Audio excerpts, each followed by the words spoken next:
Hey all humans, welcome to my YouTube channel Hello Happy Journey. If you like my videos, then subscribe my channel and suggest me for new content and like, share and comment. Okay? Thank you. Morning all humans, welcome to my new vlog. এখন বাজে হচ্ছে 8:30। আজকে ঘুম থেকে উঠতে অনেক late হয়ে গেছে, তো আজকে সকালে জিমে যাবো না, কারণ জিমে গেলে আজকে রান্নারও ব্যাপার আছে। তারপরে বাবা একটু চেকআপে যাবে, চোখের চেকআপে। তো আপাতত সকালে উঠে বাবা চা করে দিয়েছে, সেই চাটা খেয়ে দেন আস্তে আস্তে টুকটুক করে কাজ শুরু। আর বৃষ্টি এদিকে এখনও পর্যন্ত বৃষ্টির কোনো দেখা নেই, প্লাস গরম প্রচণ্ড, মানে একটুখানি কাজ করছি আর একটুখানি বসে হাওয়া খাচ্ছি বা এরকম অবস্থা। আর ঘাম তো কন্টিনিউয়াসলি হয়ে যাচ্ছে। আর তার মধ্যে ব্যাপার হচ্ছে আজকে কিছু বীজ বপন করবো, মানে কিছু লোটাস আর কিছু এরকম লাউ, এইসব টুকটাক বীজ, সেগুলোকে লাগানোর ব্যবস্থা করব। প্লাস আর একটা সারপ্রাইজিং ব্যাপার আছে, তো সেটা ভিডিও কন্টিনিউ করলেই দেখতে পাবে। তো আমিও ভীষণ এক্সাইটিং ফিল করছি ওই জিনিসটার জন্য, কেননা ওই জিনিসটা আগেই আমি প্রিপেয়ার করে রেখেছিলাম। এর আগে আমি অনেকবার ট্রাই করেছি যদিও, বাট আমি আনফর্চুনেটলি সাকসেসফুল হইনি। বাট আই উইশ কি এবার আমি সাকসেসফুল হব। চলো তোমাদের সাথেই সেই এক্সপিরিয়েন্সটা শেয়ার করবো। So stay with me. Already একটা বরবটি গাছ হয়েছে, যদিও আমি এই গাছটাকে প্রথমে চিনতাম না, আমি ভেবেছি হয়তো জঙ্গলি গাছ হয়েছে, কারণ আমি নর্মালি যা সবজি কুটি, সবজির খোসাগুলো আমি সব গাছে একটু একটু করে দিই, মানে চাল ধোয়া জল আর সবজি খোসা এগুলো ডেলি একটু একটু করে দিতে থাকি। তো এটা আজ সাডেনলি এই গাছটা হয়েছিল লতানো, তো আমি ভাবলাম ঠিক আছে তাহলে না কেটেই দেখি কি। তো আলটিমেটলি পাতাগুলো বড় হওয়ার পরে আমি একটু নেট সার্চ করলাম যে বরবটি গাছ কেমন হয় দেখতে, দেখি। তো কেননা বরবটি কিছুদিন আগে বরবটিও এনে খাওয়া হয়েছিল, আর তার কিছু অংশ ফেলাও হয়েছিল সবজির মধ্যে। তো সেই সাসপেন্সের জন্য চেক করে দেখলাম, তো না, এটা বরবটি গাছ। যদিও বরবটির আমি বীজ লাগিয়েছিলাম, সেটা আবার তার মধ্যে গোটা 4-5 থেকে একটা গাছ হয়েছে, সেটা বারান্দায় আছে, পরে দেখাবো। তো এটা হচ্ছে বরবটি গাছ হয়েছে, বেশ কয়েকটা পদ্ম ফুলের বীজ, বেশ কয়েকটা ভ্যারাইটিসের পদ্ম ফুলের বীজই আছে। তো এর আগে আমি নিয়েছিলাম এটা, বাট মাঝে কিছুটা আমি এটার করেছিলাম, তার মধ্যে কয়েকটা গাছ হয়েছিল আর বাকি কিছু পদ্ম ফুলের বীজ থেকে গেছিলো। তো আজকে হঠাৎ করে ভাবলাম যে না, এগুলো একটুখানি কিছুদিন জলের মধ্যে ঢুকিয়ে গ্রো করে ফির তারপরে পুঁতে দেবো। বাট এটা ভাবছি পুরো গামলার মধ্যে জল দিয়ে পুঁতবো না, কিছুটা মাটির পরিমাণ বেশি দিয়ে পুঁতবো। তো এই হচ্ছে পদ্ম ফুলের বীজ। চলো এটাকে এবার এর যা নিয়ম আছে সেই নিয়ম অনুযায়ী মেনটেন করে এটাকে একটা গ্লাসের মধ্যে আপাতত কিছুদিন অবধি ভিজতে দেবো, যতক্ষণ না এর কলটা বেরোচ্ছে। আর এটা হচ্ছে রুদ্রাক্ষ গাছের বীজ, এটা পিওর বীজ। এটাকে ফাটিয়ে ভেতরে যে বীজগুলো পাওয়া যায় সেই বীজটাকে পুঁততে হয়। তো এর আগে আমি ট্রাই করেছিলাম, এটা হয়নি যদিও, বাট তাও একটা আমার এগুলোকে ভাঙতে ইচ্ছা করে না, যে দেখে এত সুন্দর লাগে। তো তাও একটা আজকে একটা ভাঙবো, ভেঙে নিয়ে এটাকে দেখবো এটার অঙ্কুর হয় কিনা, তো তারপরে দেখা যাবে। বাট সারপ্রাইজ এটা নয়, সারপ্রাইজ আরেকটা আছে, সেটা আমিও দেখতে চাই কী হয়েছে, ওর অবস্থাটা কি তোমাদের সাথে শেয়ার করবো। So stay with me. কিছু ভাবলাম এখন বেরোবো না রাস্তায়, তো কিছু জিনিস আনতে হবে নেসেসারিলি। তো তার জন্য বেরোচ্ছে, তো টুক করে বেরিয়ে সেই জিনিসগুলো কিনে নিয়ে এসে দেন ওই বীজগুলোর ব্যবস্থা করে দেন তারপরে রান্না শুরু করবো। চলো বীজগুলো আমি সবথেকে বেশি এক্সাইটিং ফিল করছি যতক্ষণ বীজগুলোর ব্যবস্থা না করছি। কেননা আমার সবথেকে বেশি ভালো লাগে হচ্ছে, সাপোজ ধরো কোনো গাছ লাগালাম বা কোনো বীজ আনলাম বা লাগালাম, যে কোনো রকম এক্সপেরিমেন্ট ট্রাই করতে থাকি, যা সবজি আসুক, ফল আসুক, বা কিছু তার বীজগুলোকে বপন করা, বঙ্গল করানোর চেষ্টা। তো সবথেকে দুঃখজনক ব্যাপার কি, আমার সবথেকে প্রিয় যে রুদ্রাক্ষ গাছটা ছিল, গাছটা এই যা গরমের জন্য ওটাকে বাঁচাতে পারলাম না। তো রুদ্রাক্ষর বীজটা আছে, তো বীজটা জানি না কতদূর কী হবে, বাট আই হোপ দেখা যাক। চলো জিনিসগুলো নিয়ে আসি খুব তাড়াতাড়ি। ফার্স্টেই আমি এগুলোকে একসাথে মিশিয়ে দেবো।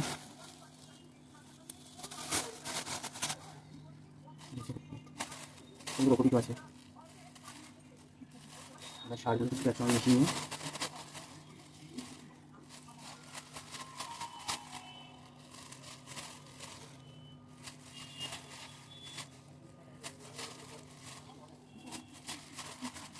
কিছুটা কালি মেশানো উচিত ছিল, বা কালি আপাতত আমার নেই এখন, তো তার জন্য আমি শুধু এই দুটো জিনিস মেশাচ্ছি। কপিটা তার সঙ্গে কিছু জৈব সার। কিন্তু যা গরমের মধ্যে বারবার ঘাম বেরোচ্ছে, আর কাজ করছে, আর এই সময় ফ্যানও চালানো যাবে না, জিনিসগুলো উঠবে খুব তাড়াতাড়ি। চলো এবার আমি অল্প অল্প করে কিছুটা অংশ করতে হবে, কিছুটা পরিমাণ খালি রেখে দিতে হবে, যাতে করে আমি বীজটা দিয়ে তারপরে আবার কিছুটা পরিমাণ এই মিশ্রণটা দিয়ে দিতে পারি।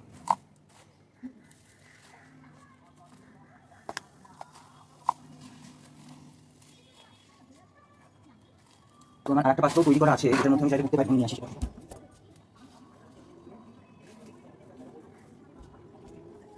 এটা কিছুদিন আগে আমি তৈরি করেছিলাম, তো এটা আমি কাজে লাগিয়ে দেবো আজকে। যদিও এটার গাছ অলরেডি বেরিয়ে গেছে, কয়েকটা গাছ, তো সেটা পুঁতেও দিয়েছি আমি। এটা একসঙ্গে মিশিয়ে দিই কিছুটা।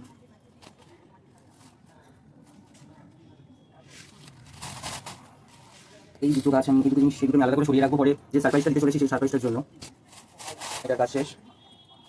এইটার মধ্যে আমি দেবো হচ্ছে এই বীজগুলো।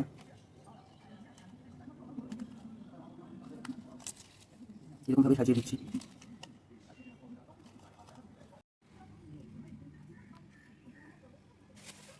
দিয়ে এর উপরে কিছুটা মিশ্রণ, ওই কোকোপিট আর জৈব সারের মিশ্রণটা দিয়ে দেবো, হালকা করে লেয়ার দিয়ে দেবো। তোটা শক্ত থাকে তো এর যে এই মুখটা আছে, এই মুখটাকে একটুখানি নিতে হবে যাতে খুব তাড়াতাড়ি এর বীজটা কলটা বেরোয়, ঠিক আছে।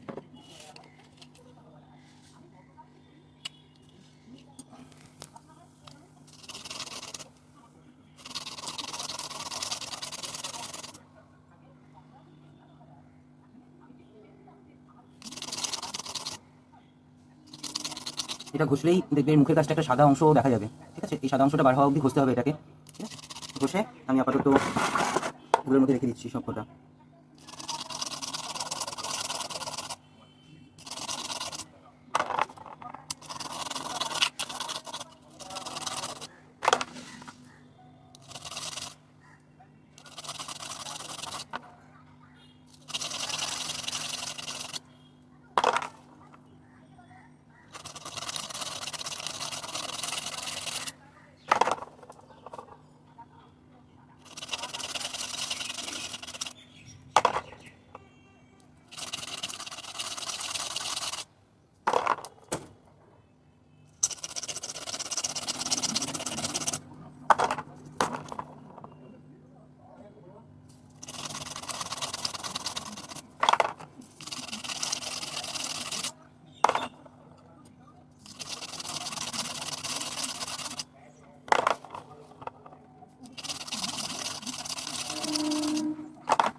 এগুলো থাক, এগুলো আবার পরে, কারণ আমি রান্না বসাতে হবে, এখন আর সময় নেই।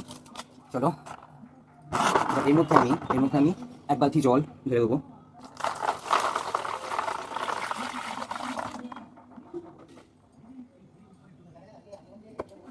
এর মধ্যে তোমরা দেখতে পাবে যে একটা বীজ ভেসে আছে, বাকি সবগুলো ডুবে আছে।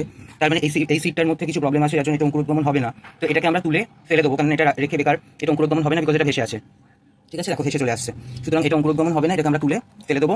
আর বাকিগুলোকে ভিজিয়ে রাখবো মিনিমাম 2 দিন অন্তর অন্তর, জলগুলোকে বদলে দিতে হবে যতক্ষণ না বীজটা বেরোচ্ছে, মানে অঙ্কুরোদ্গমন হচ্ছে। চলো এবার আমাদের অঙ্কুরোদ্গমন হওয়া অবধি ওয়েট করতে হবে।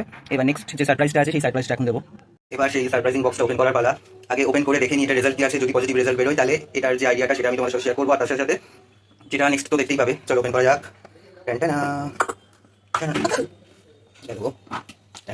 দেখি চলো এবার আসল সারপ্রাইজিং ব্যাপার ওপেন হচ্ছে। I'm getting success, you know. The successful things that আমার 1 2 3 4 পরপর 4খানা, এটা হয়নি, দেখো এটা হয়নি, এটা বেরোয়নি, বাট এটা হয়েছে। আমি এই নিয়ে 6 কি 7 এরকম টাইম আমি এরকম ট্রাই করে গেছি। প্রথমে আমি এর প্রসেসিংটা দেখেছিলাম ইউটিউবের একটা ভিডিওতে, তো আমার ভীষণ ইন্টারেস্টিং লেগেছে, তো সেই এক্সপেরিমেন্টটা করাই যায় বলে আমি এটা কমপ্লিট করেছি।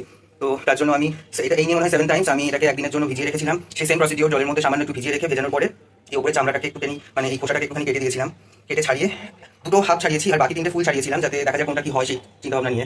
তো এটাকে আমি একটা বক্সের মধ্যে প্রায় 20-25 দিন আগে, মাঝখানে হয়তো একবার দুবার খুলে চেক করেছি শুকিয়ে গেছে কিনা ন্যাকড়াটা, তো যাতে একদম একটুখানি ভেজা থাকে তার জন্য চেক করেছিলাম একবার দুবার বার করে। তো ভেবেছিলাম দেখা যাক এই প্রসিডিওরটাও সাকসেসফুল হয় কিনা। তো সাডেনলি আজকে আমার মনে হলো যে না, যখন বাড়ি করবো চেক করার জন্য, তো তোমাদের সঙ্গে এই সারপ্রাইজিং ব্যাপারটা শেয়ার করবো। তো এই হচ্ছে আমার আলমন্ড বাদামের অঙ্কুর বেরিয়েছে, যেটা খুব রেয়ার বার করা সম্ভব হয়। তো চলো, যা গরম পরিস্থিতি তার মধ্যে আমি এখন এই 3টেকে লাগাবো না, বাট এই একটা সিটকে আমি লাগিয়ে, মানে আমি যে কোকোপিট আর জৈব সারটা তৈরি করেছি তার মধ্যে এটাকে অ্যাটলিস্ট লাগাবো, লাগিয়ে দেখবো যে এর রেজাল্ট কি আসে। কারণ আমি চাই যে আর কিছুদিনের মধ্যে আই হোপ বৃষ্টি আসবে, বিকজ অলরেডি বর্ষাকাল চলে এসেছে। তো বৃষ্টিটা হলে তখন এই সিটগুলোকে লাগাবো, ততদিন অব্দি এগুলোকে আমি বক্সের মধ্যে এয়ারটাইট কন্টেনারের মধ্যে এরকম একটা ভিজে ন্যাকড়া দিয়ে চেপে ফ্রিজের মধ্যেই রেখে দেবো।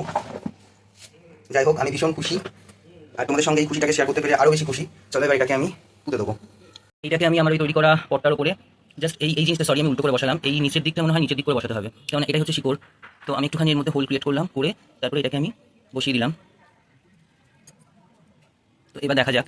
তো এটাকে আমি জানলার পাশে রাখবো, যাতে করে একটু সামান্য আলো পায়, পুরোপুরি রোদ না পায়, আর যাতে আমার হাতের চোখের সামনে থাকে সবসময়। তো রান্নাঘরে জানলার সামনে আমি এটা রেখে দেবো, যাতে একটু করে মাঝে মাঝে জলও দিতে পারি। তো দেখা যাক রেজাল্ট কি আসে। রেজাল্ট বেরোলে নিশ্চয়ই তোমাদেরকে শেয়ার করবো এই জিনিসটা। চলো এবার হলো আমার বীজ বপন করা, এবার আমি রান্নার কাজ শুরু করবো। যেটা বলার ছিল যে এটা রাখার প্রসেসিংটা, কারণ এর আগে রেখেছিলাম আমি বেশ কয়েকটা বীজ এরকম স্থানে, মানে এরকম করে, তো এরকম না, এরকমভাবে নর্মালি রেখেছিলাম, তো বীজগুলো পিঁপড়েতে খেয়ে গেছিল। তো আমি ওর জন্য একটা পাত্রের মধ্যে জল নিয়ে তার মধ্যে রাখি যাতে যত সম্ভব। তো এটা অলরেডি যাতে এটা এক্সপেরিমেন্ট, মানে কাঠগোলাপের, তো এটা জানি না এখন হবে কিনা। তো আর এই যে বীজটা আছে আলমন্ডসের, তো সেটা আমি একটা পাত্রের মধ্যে জল নিয়ে তার মধ্যে সামান্য পরিমাণে জল দিয়ে ভিজিয়ে নিয়ে একটা পলিব্যাগ দিয়ে এটাই করে রেখে দিলাম, যাতে এখান থেকে গাছ বেরোলে আমি দেখতেও পাবো, প্লাস এটা এফেক্টেডও হবে না, প্লাস তাড়াতাড়ি অঙ্কুরোদ্গমন হওয়ার গাছটা বেরোনোর চান্সেস বেশি থাকবে। তো চলো রেজাল্ট দেখা যাক পরে কি আসে। সব আমার মোটামুটি সব জোগাড় করা কমপ্লিট, মানে রেডি করা। আজ করবো হচ্ছে এটা হচ্ছে রসুন বাটা, পেঁয়াজ কুচি, ডিমটা যেটা রোজকার খাই আমি, ওটা ডিমটা সিদ্ধ দিয়েছি। আর তার সঙ্গে কাতলা মাছের আলু আর পটল দিয়ে জিরে গুঁড়ো দিয়ে পাতলা ঝোল করবো রসুন পোড়া দিয়ে। কচুরলতি, উচ্ছে আলু ভাজা, গাছের উচ্ছে আলু পেঁয়াজ ভাজা, মানে উচ্ছে দিয়ে আলু দিয়ে পেঁয়াজ দিয়ে ভাজা, টমেটো মাছের ঝোলে দেবো। আর এটা হচ্ছে লাল শাক, আমার ফেভারিট। তো চলো রান্না শুরু করা যাক।